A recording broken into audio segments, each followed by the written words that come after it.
আপনি কি জানেন আপনার আমার সন্তানগুলোকে প্রায় সময় দুষ্ট জিন আক্রমণ করে থাকে।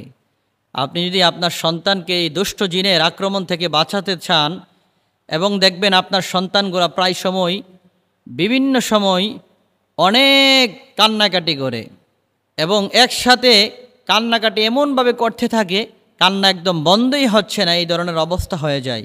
আপনি যদি আপনার সন্তানকে কান্না থামাতে চান আর যদি দুষ্ট শয়তানের এবং জিনের আক্রমণ থেকে বাঁচাতে চান তাহলে এই দোয়াটি পাঠ করে আপনি জারফুক করুন।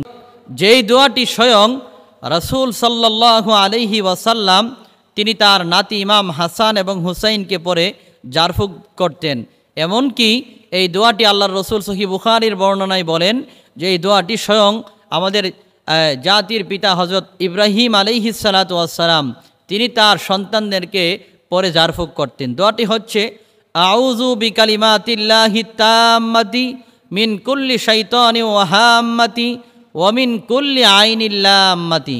আপনারা প্রয়োজনে দোয়াটি স্ক্রিনে লক্ষ্য করুন, আমি আবারও বলছি আউযু বিকালিমাতিল্লাহি তাম্মাতি মিন কুল্লি শাইতানি ওয়া হাম্মাতি ওয়া মিন কুল্লি আইনিল লাম্মাতি। দোয়াটি আপনারা বেশি বেশি করে জারফুক করার জন্য পাঠ করার চেষ্টা করুন।